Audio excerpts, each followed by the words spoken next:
Hey everybody, it's the Millennial Prepster here, and I'm doing a response video to Mick the Vegan. He made a video called Ethical Omnivore, Is It Possible? And so I just wanted to make a response video to that. Full disclaimer here, I don't even know if Ethical Omnivore is an actual group. I have no associations with them. If they are, from the way Mick made it sound, this is the first time I've ever heard of it, that it's an ideology. So the whole purpose of this video is I just want to address, as a minority from the blue zone who happens to be a permaculturist that holds to blue zone values, I just kind of want to take my take, as a homesteader permaculturist view on his video and just kind of dissect it. And so I encourage you guys to watch Mick the Vegan's full video. It's very important that you, Mick, don't feel like I'm taking the video out of context or taking these clippets out of context. And I want to encourage everybody to watch the video. Watch his video, then watch mine if you feel so inclined, and make up your own mind. The last thing I want to do is be a happy, healthy vegan where I take clips, take them out of context, because I don't think that's right. I think that's actually morally wrong, right?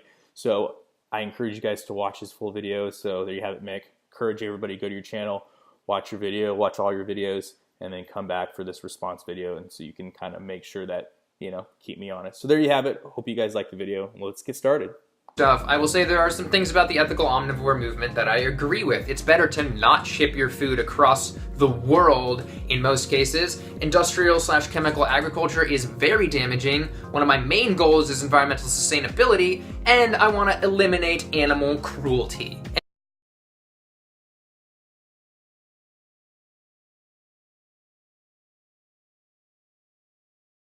So there's a couple things here, right? So first, he says that he's against shipping food from one continent to the other. We'd call that the globalization of the food industry. And then when you see him talk about the InfoWars reporter, he totally justifies that, globalization of the food industry is an okay thing. So like I said, a clear contradiction. Now I understand when you're a guy like Mick, you have hundreds of videos, so you can't expect him to be consistent. I guess I understand that. The second thing he talks about is how detrimental big agriculture is, both plant and animal agriculture. Totally agree. So why you would encourage people to continually to opt into this type of system really blows my mind, right? I don't get it. Yes, bad things happen in plant agriculture, so why continue to support it? I guess it makes no sense to me. The next thing he talks about is sustainability. Really haven't seen him push any sustainability solutions. I have never heard him say, grow food locally. Have food in every yard, every windowsill, every aquarium, every backyard, every front yard. I just haven't seen that. So it's kind of hard for me to understand where he goes talking about sustainability when he openly supports, get your supplements from all over the world, grab your food from all over the world, just go to the grocery store and buy it. That's not sustainability. So that makes no sense to me. And then he talks about not wanting to hurt animals and how he wants to end animal cruelty, yet the plant industry in general, plant agriculture, accounts for 70% of all child enslavement, exploitation, child labor. I mean, that's a lot of children, that's a lot of exploitation. And then the intentional poisoning of hundreds of millions of animals through pesticides. I mean, there's a difference between, intentionally dispatching an animal for consumption and intentionally poisoning that animal. I mean, poisoning has a lot more suffering and cruelty that goes along with it. So, like I said, his statements are very contradictory. But if you actually really wanted to be true to your own standards as an ethical omnivore, you would have to completely renounce all animal products like a vegan unless you knew exactly where they came from. So you can clearly see what the definition of moral is. Like I said, what's right, what's prudent, a person's standards, behaviors.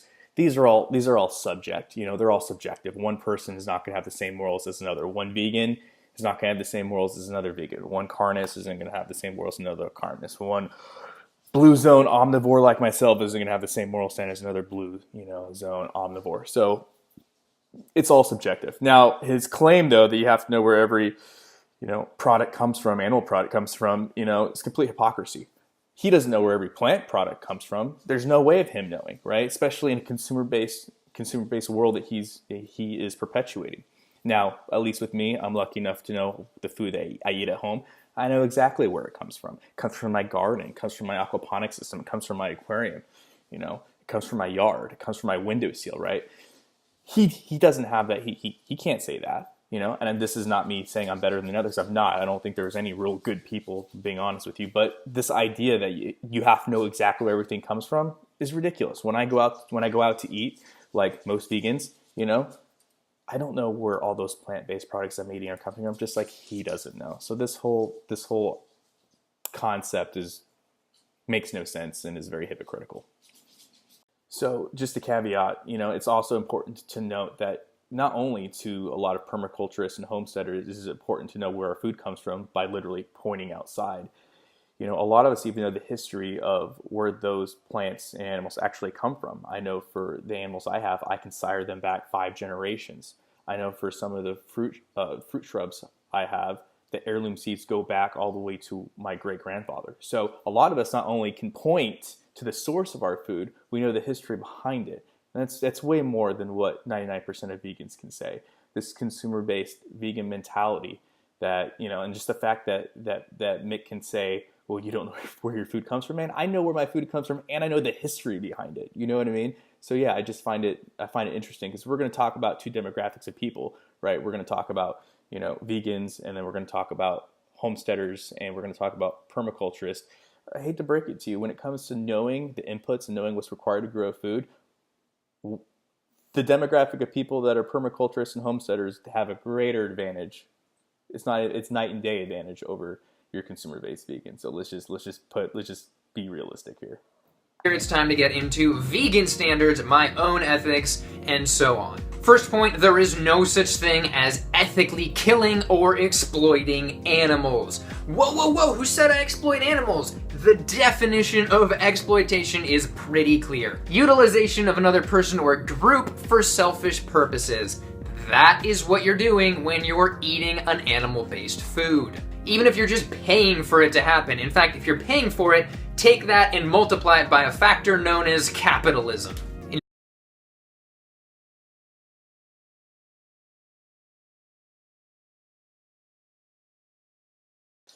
So we're going to look at exploitation and his vegan standards. So for selfish reasons, right? Exploitation, the utilization of a group for selfish reasons. Selfish, lacking consideration for others, chiefly for personal profit or pleasure. Now, like I said, that's very subjective. I don't believe that, dispatching animals to eat them is selfish. I'm doing it for subsistence. I'm doing it to survive.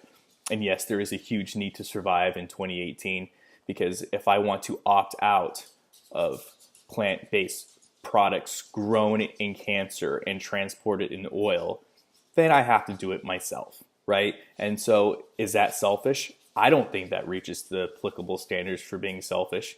What I think is selfish is the fact that you would pay somebody to enslave a child and intentionally poison millions of animals. I would say that is suffering and cruelty. I would say that is very exploitative. Tell me if I'm wrong. It's okay. I'll wait. In prehistoric times, if it were a matter of survival, that is a different context, but today we are drowning in an overconsumption of calories and excess and diseases from that even. We simply have no nutritional requirements for animal-based food. Here's another clip that just blows my mind. So he shows a bag of Cheetos, overconsumption. He openly states that this consumer-based system is the cause for cancer and diseases, and that is the system he wants me to opt in at? This is the system he wants me to purchase food products from? Are you absolutely insane? Yes, there is a need.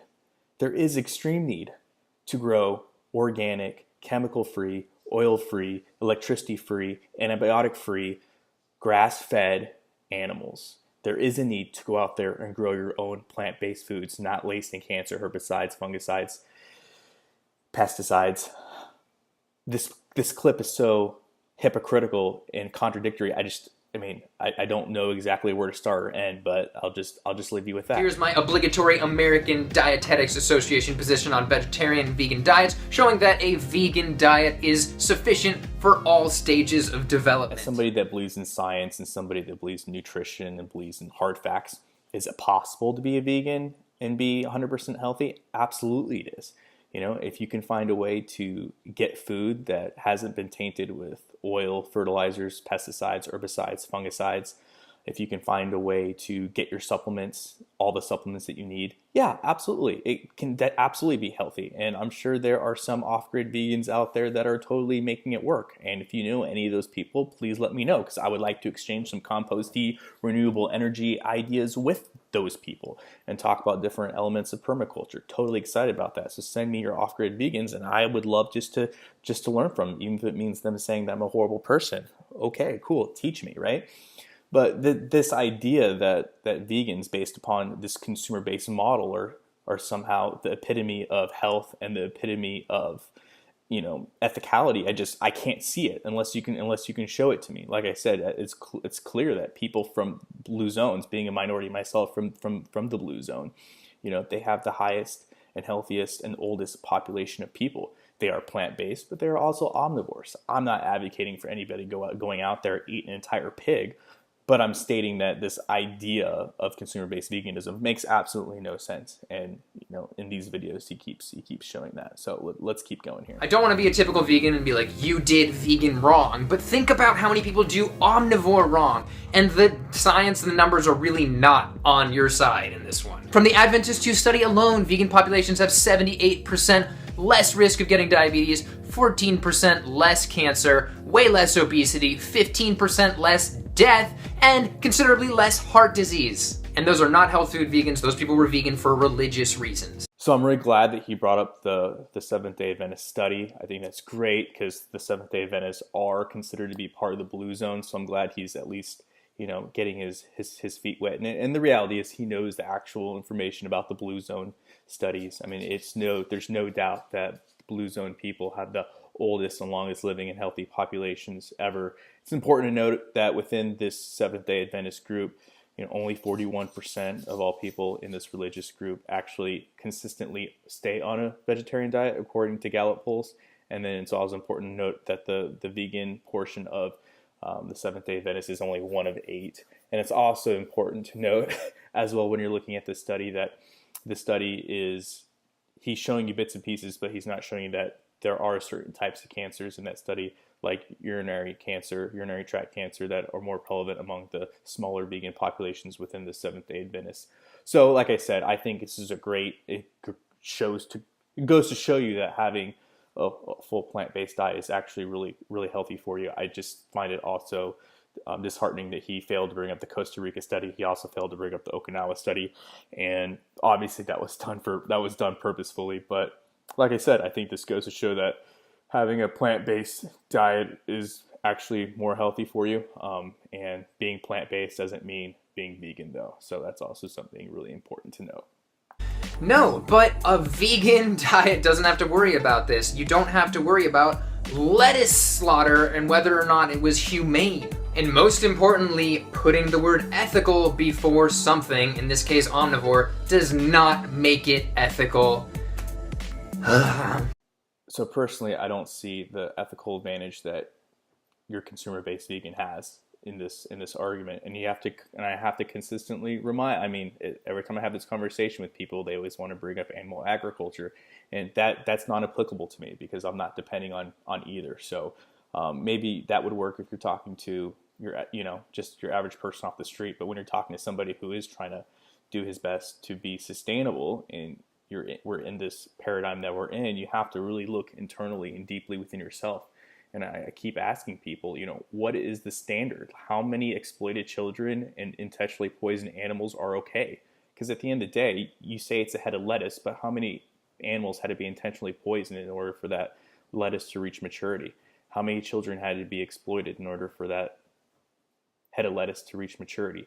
At the end of the day, you have to ask yourself, would you be able to intentionally enslave a child and poison the animals in order to get that head to maturity? If the answer is no, then you probably shouldn't be doing it right. So any argument that you would have against big animal agriculture can realistically almost always be an argument to be used against plant agriculture. And at the beginning, he said that both systems are bad. So why are we not giving people options and allowing them and teaching them to go about it even more ethically, right? Because if that, at the end of the day, we're taking this subjective, we're taking the subjective notion that we are going to reduce harm as much as practical. What does that mean? Honestly, because if you're telling me practical is just consumerism, I think you're failing. I think this core value from ethicalomnivore.org sums it up pretty well. Quote, "We believe in helping our population eat with a clean conscience." Not we believe in ending animal exploitation, and not we believe in ending the killing of animals for no reason other than taste and cultural inertia. None of these. It's simply just a way to make you feel better about doing the same thing. Alright, if you consider yourself an ethical omnivore, you probably stopped watching this a while ago. But if you didn't, how about trying to eat within your own morals? And that is, I'm gonna say it, a vegan diet. So the cognitive dissonance that he's portraying here, it's the same thing that vegans as a whole suffer from as well. At the end of the day, Mick, you got to tell me, what's the justifiable number of exploited children and intentionally poisoning animals? What's the justifiable number? And if the idea is that intentionally enslaving children and poisoning animals is not justifiable, then you really got to relook at what it is that you're actually saying, because by buying from these companies, you are culpable. And you know the facts, you know the statistics. You said so at the very beginning of this clip, that the big agriculture is dangerous, is damaging. Well, all I'm saying is put one foot in front of the other and actually come up with solutions with other people that are willing to come up with solutions and solve it, right? So like I said, at the end of the day, call it what you want, but this is a problem, and it's happening. And by going after, permaculturists and homesteaders, I don't see how that's helping the vegan cause, and most importantly, I don't see how that's helping the children and helping the intentionally poisoned animals. I think overall it's horrible, disgusting. There should be something done about it. Now for what might be some of the most amazing moral gymnastics she pulls in the video. And issue number 3 I have with vegans is that you often conflate meat eaters with the meat industry. She really wants to believe that there's this imaginary line absolving her of the atrocities committed to animals. Sorry to break it to you, but any given industry is defined by their customers. It exists because of their customers, and meat eaters are willing to buy factory farm meat without complaining or pressuring the industry. So this snippet was brought to us by Mick the Vegan. He was doing a video response to the roaming millennial, I believe her name is, and she was basically stating that a consumer does not equally, consumer of meat products can't be held responsible or doesn't support. You can't conflate that in the meat industry, and I think Mick did a great job on addressing that issue, because we all know that your dollar is your vote. That's just a factually true statement, like you already mentioned. So by giving somebody your money, you're giving them your vote and your support. And I say the same goes with 99% of vegans, consumer vegans, and plant agriculture. By supporting that industry, you're directly supporting and directly voting for the exploitation of children and the intentional poisoning of hundreds of millions of animals.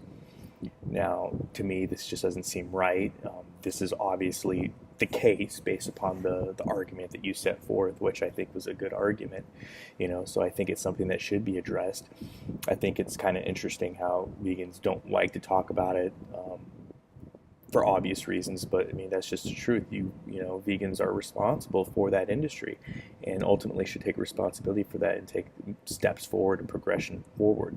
I also think this idea that somehow by a fraction of a percentage of the population somehow boycotts an industry, that it somehow is going to create change, that somehow by not buying palm oil, these different countries are going to just say, you know what, all this land that's used for this agriculture purpose, we're just going to turn it over and make it green space again. No, they're going to find another thing to exploit. They're going to find another cash crop to use and to make money, because when the whole idea behind this principle is the highest yields, they're not going to turn it to green space, And so I just think it's interesting that nobody is bringing forth any positive change, or actually trying to make, at least look at the math. I'm not even asking you to do anything. Just look at the math. When we look at the biggest organic farm, at least in the Northern Hemisphere, if not one of the biggest organic farms in the world, it's 25,000 acres and it's owned by SoCal Farms. Canada alone, due to fracking, due to Canadian tar sands, every year destroys 65,000 acres. 65,000. So twice the size of the largest organic farm in the Northern Hemisphere is destroyed by fracking alone. So all these different industries that are exploiting the environment, all these different industries, whether we're talking about big oil, animal agriculture, plant agriculture, the idea that somehow by a couple of people boycotting, you're just going to turn away from the processes that make them the most yield is nonsensical, and you have to remember organic farming still uses animal products. So, there's this idea that somehow veganic farming is just going to take over and we're gonna be fine. It's nonsensical. Just look at the math, right? So there you have it. Off to the next one.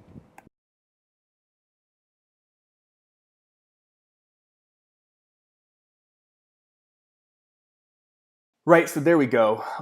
I went ahead and put the response that I know is already going to come up, and it's all the fallacies, right? The logical fallacy, futility fallacy, nirvana fallacy.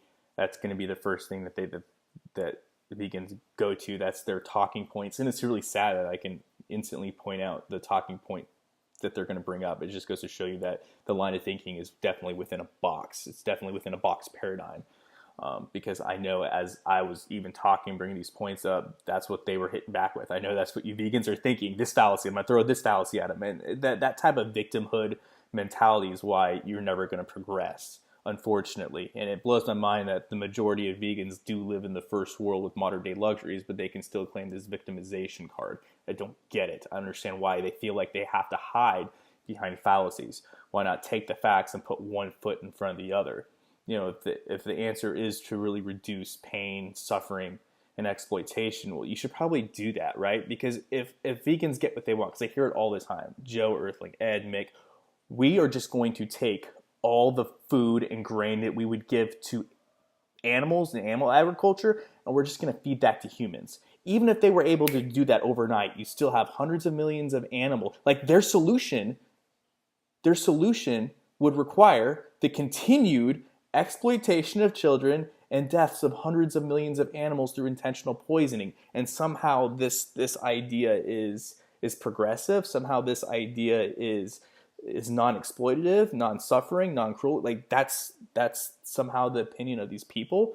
It blows my mind. I don't understand how that's okay and justifiable, right? And I get it. Like, you want to do something about it, but yet you don't talk about reasonable solutions. You don't talk about things that, if you did it overnight, right? If you're able just to get rid of animal agriculture, you have this horrible thing called plant agriculture, right?